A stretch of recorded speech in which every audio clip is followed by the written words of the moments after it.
बस। ओके बच्चों, जैसा कि हम लोग जानते हैं कि हम लोग अपने चैप्टर को स्टार्ट किए हुए थे, दैट इज टुडे। आज जो हम लोगों को स्टार्ट करना है, जो आज हम लोगों को पढ़ना है, वो पढ़ना है क्वालिटी ऑफ ह्यूमन रिसोर्स। तो स्टार्ट करना है बच्चों, आज हम लोगों को स्टार्ट करना है क्वालिटी ऑफ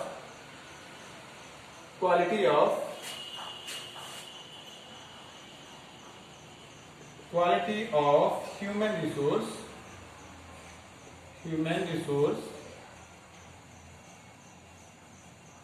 ओके बच्चों, ह्यूमन रिसोर्स। तो हम लोग जानते हैं कि ह्यूमन बीइंग बच्चों अपने आप में एक रिसोर्स भी है, और रिसोर्स के साथ साथ रिसोर्स का कंज्यूमर भी है। ओनली रिसोर्स नहीं है।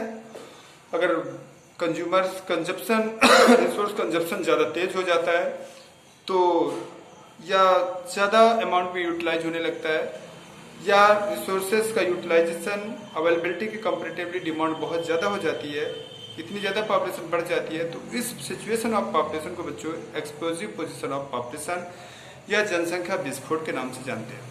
तो ह्यूमन बीइंग अपने आप में एक रिसोर्स भी है, और एक रिसोर्स कंजप्शन भी है, कंज्यूमर भी है। तो इसको बैलेंस में रहना बहुत जरूरी है, क्योंकि केवल रिसोर्स हो तो बढ़ जाए तो बहुत अच्छी बात है, लेकिन ये रिसोर्स का कंज्यूमर भी है। इस वजह से इससे एक रेशियो में भी रहना जरूरी है, एक सही नंबर भी रहना बहुत जरूरी है।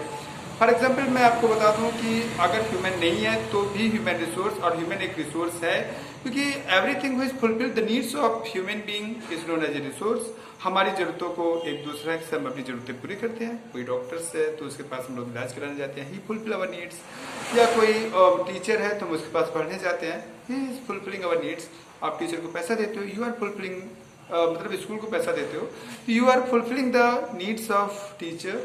तो schools, तो you are everyone is for satisfying the needs of each other, and that things which satisfy the needs of human being is known as a resource.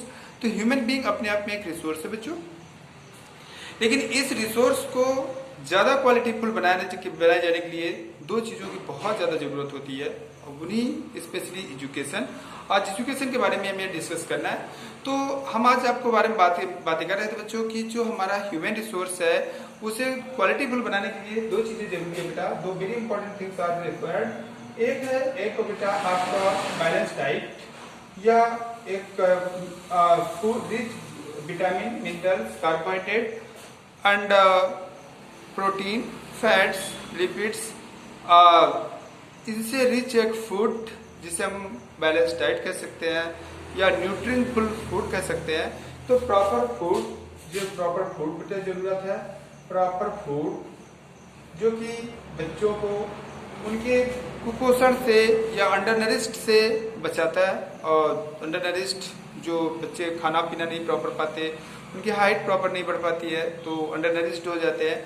और ठीक है, तो बच्चों उनको उसको बचाता है। और इसके बाद दूसरा इंपॉर्टेंट चीज है एजुकेशन, जो कि ह्यूमन बीइंग की क्वालिटी को बेटा इम्प्रूव करता है। और ह्यूमन बीइंग की क्वालिटी को एजुकेशन एक ऐसे लेवल पे ले जाता है कि किसी को डॉक्टर बना देता है, किसी को इंजीनियर बना देता है, किसी को IAS ऑफिसर बना देता है, किसी को कुछ बना देता है। तो एजुकेशन एक ऐसी क्वालिटी है ह्यूमन बीइंग की जो उसको एक बहुत ही यूजफुल बना देती है, बहुत ही क्वालिटीफुल बना देती है, और बहुत ही इम्पोर्टेंट पर्सन बना देती है। As you know that IAS officer या डॉक्टर्स, इंजीनियर कितने इम्पोर्टेंट होते हैं। तो मेरे कहने का मतलब है एजुकेशन एक ऐसा एंटीबायोटिक है कह सकते हैं। एजुकेशन एक ऐसा एक फैक्टर्स है जो इंसान की लाइफ को बहुत ज़्यादा चेंज कर देता है, एंड उसके अंदर कॉन्फिडेंस एंड एक लेवल जनरेट करता है। तो इस तरीके से मैं आपसे बातें कर रहा था बेटा कि education play very important role in the life of the human being में एजुकेशन बहुत ज़्यादा इंपॉर्टेंट रोल प्ले करता है। तो बातें आप आती हैं कि एजुकेशन के लिए सरकार ने काफ़ी कोशिश भी किया। सरकार ने फास्टर रैपिड एजुकेशन को पढ़ाने की कोशिश किया। वरना सोचो, जब हमारा देश आज़ाद हुआ था 1947 में, तो उस समय हमारे देश की लिटरेसी रेट मुश्किल से 15 से 20% के बीच में थी, और आज हमारे देश की लिटरेसी रेट लगभग बेटे 75-76% पहुँच रही है। तो इतना तेजी से ग्रो किया हमारा देश ने, तो no doubt it is very quality it is very. And आज भारत में पढ़े हुए डॉक्टर्स, इंजीनियर्स, IITians की डिमांड पूरे वर्ल्ड लेवल पे है, और पूरे वर्ल्ड में लोग ऐसे प्राउड के साथ कहते हैं कि नासा भारत के इंजीनियरों के दम पे चलता है, भारत के इंजीनियर्स के दम पे चलता है। तो दिस इज क्वालिटीफुल एजुकेशन। तो सबसे पहले आते हैं कि सरकार ने भी काफी कोशिश किया यूनिवर्सलाइजेशन ऑफ एलिमेंट्री एजुकेशन। सरकार ने कोशिश किया यूनिवर्सलाइजेशन मींस एलिमेंट्री एजुकेशन मतलब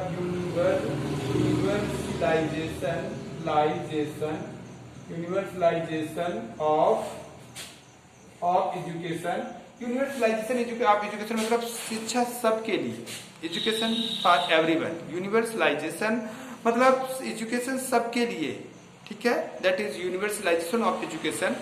खासकर एलिमेंट्री एजुकेशन जो स्टार्टिंग एजुकेशन होती है वो तो सबके लिए कंपलसरी होना चाहिए, एक बेसिक लेवल पे तो हर बंदे को पढ़ा होना ही चाहिए।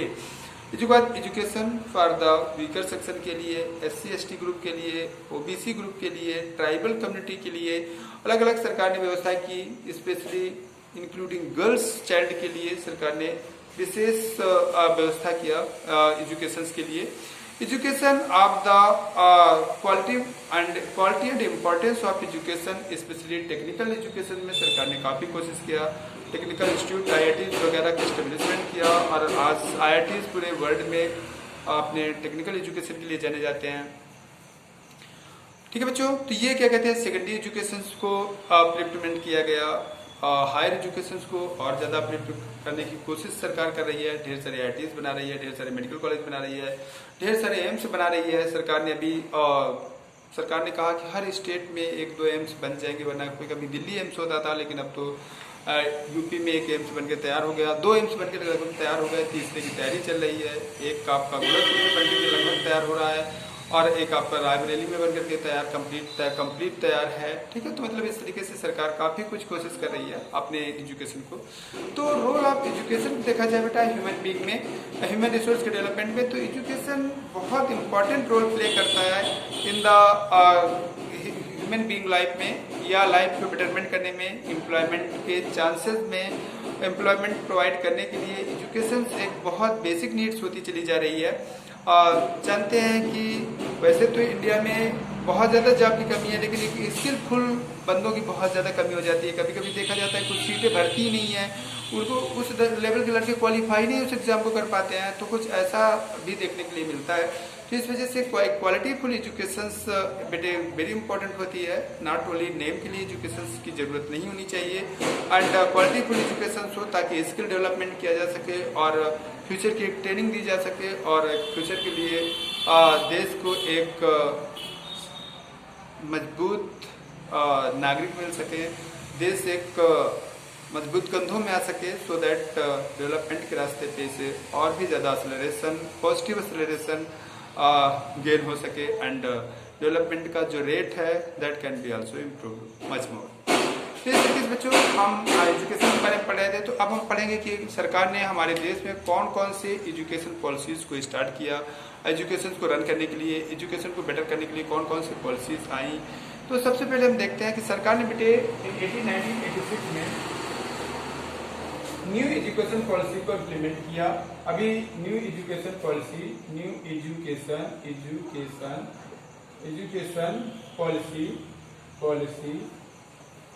न्यू एजुकेशन पॉलिसी 1986 जो थी बच्चों, वो ये एजुकेशन पॉलिसी आप 1986 कहेंगे, क्योंकि बच्चों अभी भारत सरकार ने, मोदी सरकार ने हम कहें कि 2020 में ही अभी नई न्यू एजुकेशन पॉलिसी आपकी आई है। मई 2020 में मिस्टर सुब्रमण्यम जो कि शायद चीफ सेक्रेटरी रह चुके हैं, या कोई सेंट्रल गवर्नमेंट में किसी सेक्रेटरीट को उन्होंने देखा है, तो उन्हीं की लीडरशिप में एक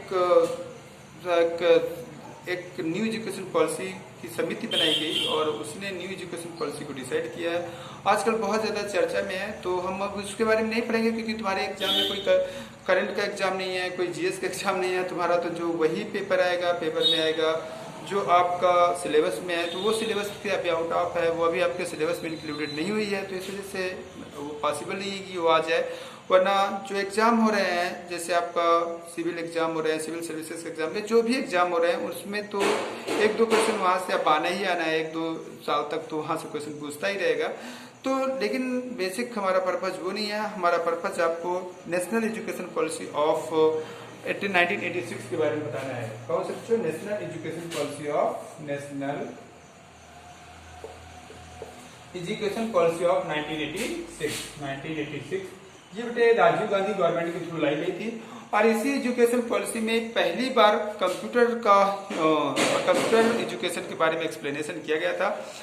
वरना बच्चों जब हम वैसे तो हम लोगों ने 1998 में 1907 में मैंने हाई स्कूल किया, 98 में 99 में मैंने इंटरमीडिएट किया। तो उस समय तक मतलब कंप्यूटर एजुकेशन, कंप्यूटर हमारे कोई एक सब्जेक्ट नहीं था, एक कंपलसरी सब्जेक्ट नहीं था। एक से अलग सी एक डिपार्टमेंट बताया जाता था, एक अलग एजुकेशन सिस्टम था जिसको कहते हैं व्यवहारिक शिक्षा, पता नहीं क्या नाम दिया जाता था, व्यवसायिक शिक्षा, नॉट व्यवहारिक शिक्षा नहीं, व्यवसायिक शिक्षा, दैट इज कॉमर्शियल एजुकेशन। तो उसमें कंप्यूटर का खास अलग से पढ़ाया जाता था। बाकी हम लोगों के जो मेन स्ट्रीम चलती थी, साइंस स्ट्रीम, आर्ट स्ट्रीम, उसमें कंप्यूटर एज कोई सब्जेक्ट नहीं होता था, कोई कंप्यूटर प्रैक्टिकल नहीं होता था, कोई कंप्यूटर का लैब नहीं होता था, वगैरह वगैरह कुछ भी नहीं था। ठीक है, उस समय कंप्यूटर का कोई वैल्यूज नहीं थी।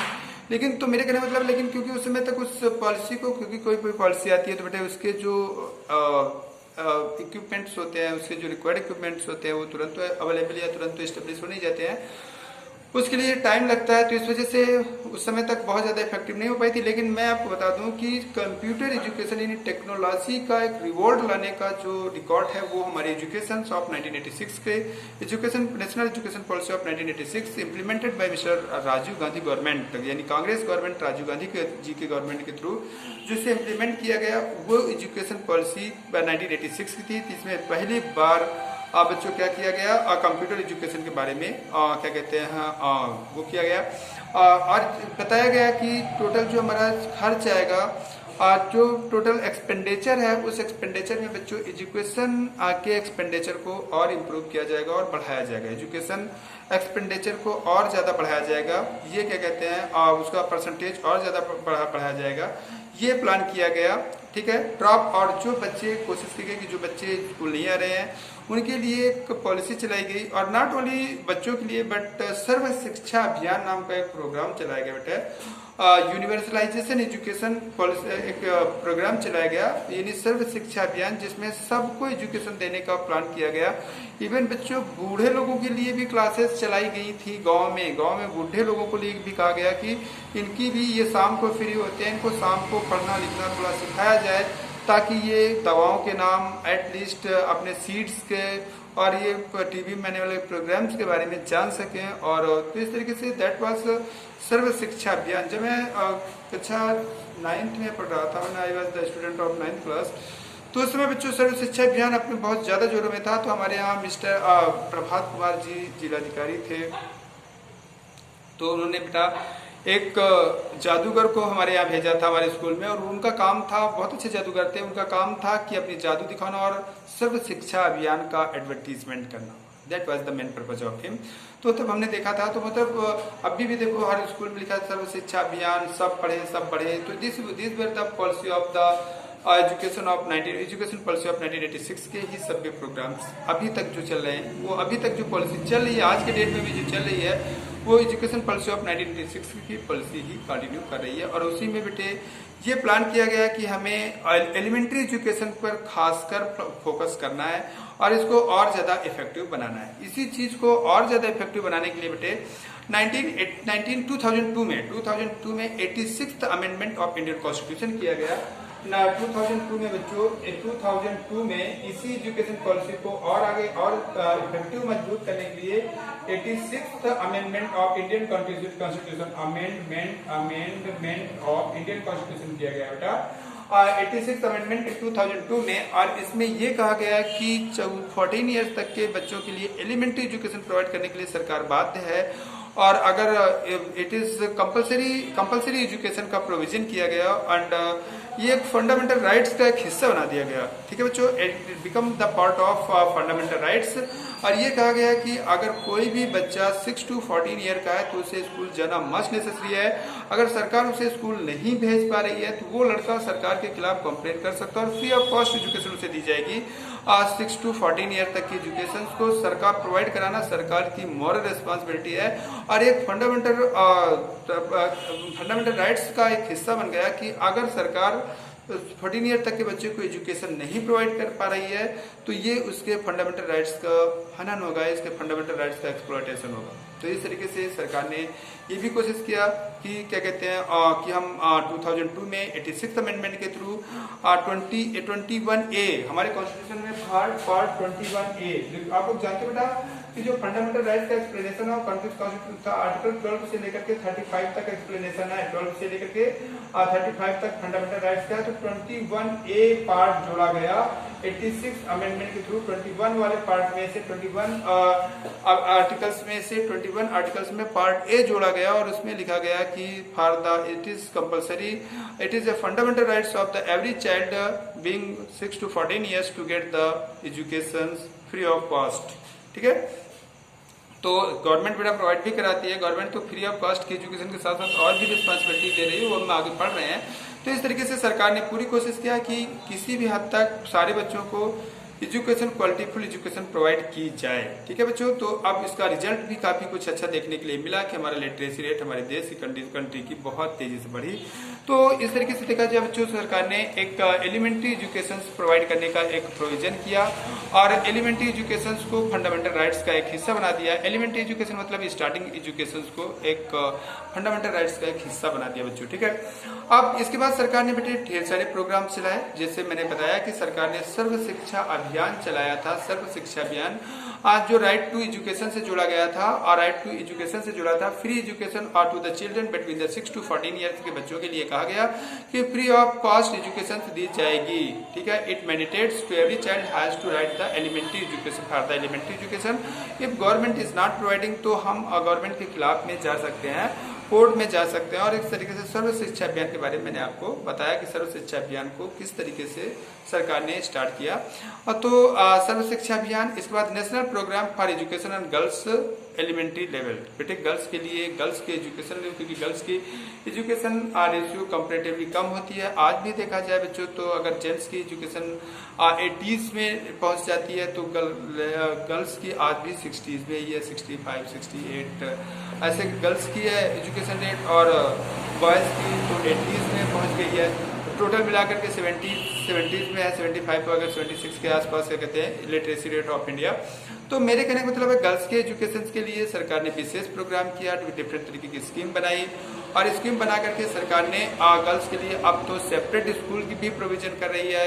और सरकार ने गर्ल्स स्कूल को ओपन करने के लिए कुछ फैसिलिटी देती है। आजकल देखो लोग गर्ल्स स्कूल ज्यादा खोलने की प्रायोरिटी दे रहे हैं क्योंकि उसको जल्दी से मान्यता सरकार प्रोवाइड करती है कंपैरेटिवली क्या कहते हैं कोएड स्कूल है कंपैरेटिवली बॉयज स्कूल के। ठीक है बच्चों, इसके बाद बेटे इसको एक ज्यादा इफेक्टिव बनाने के लिए पब्लिक प्राइवेट पार्टनरशिप में भी एक प्रोग्राम चलाया गया जिसका पूरा पर्पस था कि एजुकेशन को सब लोगों तक पहुंचाना और सारे लोगों तक पहुंचाना। This is the main purpose of the end teachers के लिए डिफरेंट तरीके के प्रोग्राम चलाए गए। टीचर एलिजिबिलिटी टेस्ट स्टार्ट किए गए, चाहे सेंट्रल गवर्नमेंट के थ्रू हो चाहे स्टेट गवर्नमेंट के थ्रू हो, ताकि एक क्वालिटीफुल टीचर्स अगर स्कूल में पहुंचेंगे तो क्वालिटीफुल एजुकेशन प्रोवाइड की जा सकेगी। इसके बाद सरकार ने बेटे एक प्रोग्राम और स्टार्ट किया कि बच्चों को अट्रैक्ट करने के लिए बच्चों के लिए मैंने बताया था कि दो चीजें बहुत ज्यादा जरूरी होती है, एक न्यूट्रिशनल फूड और एक क्या नाम से।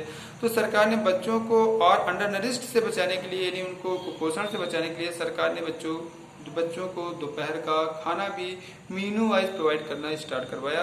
और आजकल आप देखते हो कि बच्चों का खाना मस्ट है स्कूल में बनना।